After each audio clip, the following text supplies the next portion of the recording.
Hey everybody, and welcome to the first episode of Steam Stream. The main purpose of this show is that, like many of you, I am an avid online shopper. That's where I spend most of my money, and I'm always checking YouTube videos before I actually make a purchase. So one thing I felt like I could give back to the YouTube community is that currently I have 530 games on Steam. Now I plan on going through these every game, which could turn out to be a nightmare.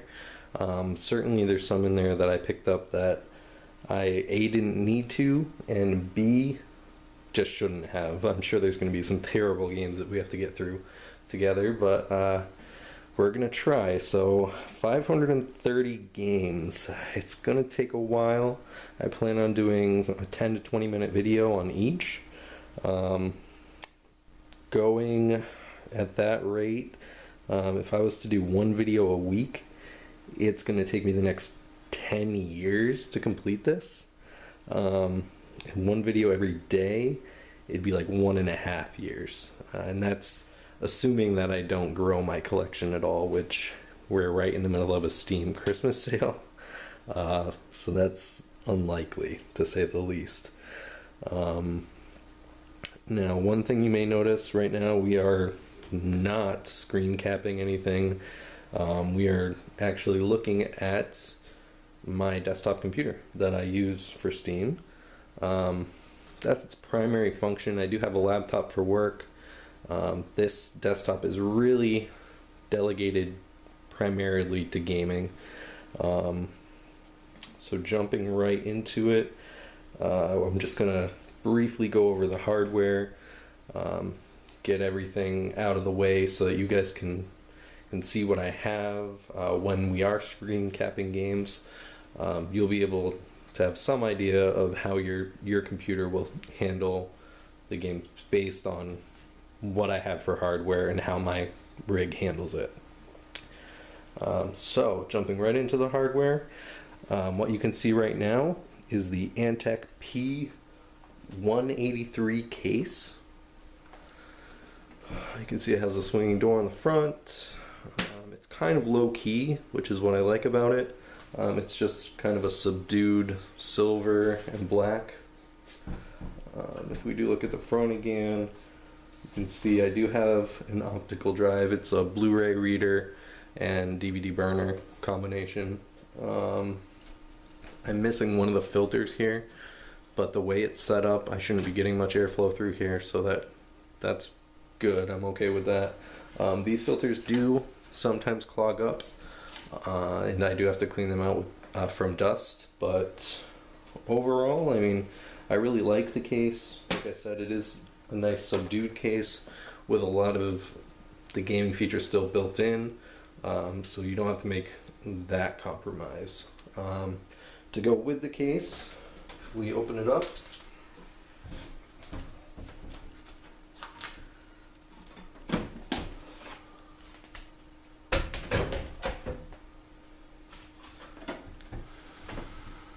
so down in the bottom left here, you can see it is an Antec power supply.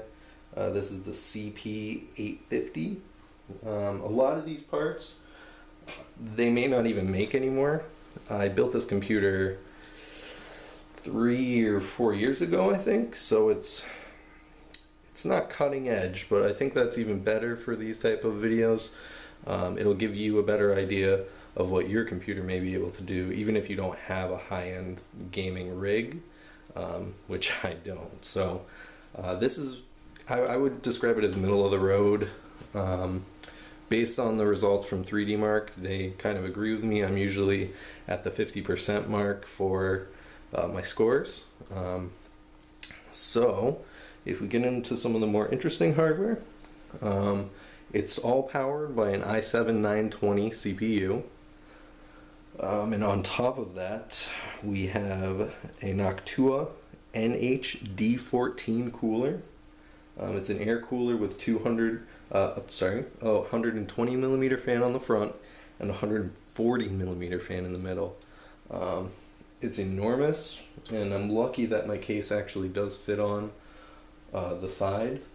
Actually fits on even with this massive air cooler. I have overclocked my CPU to just about 4 gigahertz, and it was stable. So this air cooler will do its job. Now I don't keep my CPU at that level. It is stable, but I just prefer to not have anything catch on fire, so I just run it at stock clocks. The i7-920 is quad-core hyper-threaded. It's still fast enough to handle anything I need for gaming. There's not really any games out now that I know of that are going to bog that down, even at stock clocks, so I just leave it there. We have 6 gigabytes. You're not going to be able to see it, but 6 gigs of Mushkin DDR3 RAM. The motherboard is a Foxconn Bloodrage GTI. Now I know for a fact that they don't make that anymore. It is a nice motherboard. I haven't had any real problems with it. If you take a look at the back and the I/O shield, it's got, what are we looking at? 8 rear USB ports, 2 gigabit LAN ports. I believe that is a FireWire port, actually. Clear CMOS button, which I do not like having on the back. It does have an SP2 connector for the mouse, 2 rear eSATA ports, SPDIF for audio out. It has a separate audio card here, just like an expansion card, and that's it. And this is my graphics card down here. So you spin it back around. As far as drives, like I said, I do have the optical drive in there, which is a Blu-ray. As far as data storage, I have a 90 gig OCZ SSD in there. I believe it's a Vertex 3, but I'm not sure. And a 500 gig Seagate HDD just for storage. I really should upgrade that to like a 1 or 2 terabyte, but I actually have a network storage system set up, so I'm not really hurting for data storage, but it would be nice to be able to install more games on it without having to swap the files back and forth between my network storage and this. Now, one of the most important parts is going to be the GPU. I just recently upgraded this, actually. For a very long time I was running a XFX HD 5870. I've just recently upgraded that to a Powercolor 7870 Myst edition. The Myst edition means that it's actually running on the Tahiti chip from the 79 series, so it's comparable in performance to a 7950, even though they call it a 7870. So that's important to know. If you do go to get a graphics card, or if you want to compare yours to mine, there's a nice site, Tom's Hardware. Most of you have probably been there. They maintain an awesome graphics card hierarchy chart. I'm going to post a link in the description to that, so I really recommend using that. One thing they say is you shouldn't upgrade your GPU unless you're going to go at least 3 stages on that chart. This was exactly 3 stages up from 5870, and I did see a noticeable improvement when I jumped. So I would agree with them. I wouldn't upgrade for 2 tiers, but if you're 3 tiers or lower on the graphics card chart, you may want to consider it. I did pick this card up for around $200, so it was at the right price point for me to make the jump. So as far as 3D Mark is concerned, right now I'm getting about 15,500 on Cloudgate, which is the mid-range test for 3D Mark. It's pretty good. Like I said, I'm about right in the middle of the curve that they use to grade. And then if we move up to Firestrike, which is the benchmark for high performance machines, I'm only getting around 5,000. Again, still in the middle, but clearly not as impressive. So that's the hardware that I'm going to be using for all of the future videos. I'm going to be using a piece of software provided by, well, not provided by Steam, but available on Steam. It's called Playclaw 5 to actually do all the recording. I have not used that at all yet, so we are going to experiment with it during the making of the series. The first video that we're going to do using the screen capture software is actually going to be 3D Mark.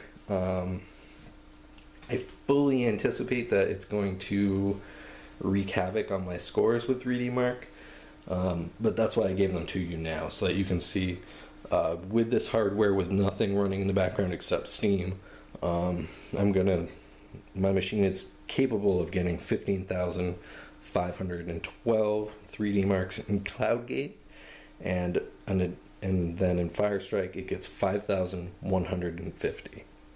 I'm going to put all this information in the description, but as long as you know that future videos aren't going to be on this 720p terrible megapixel camera, that's the important thing to take away.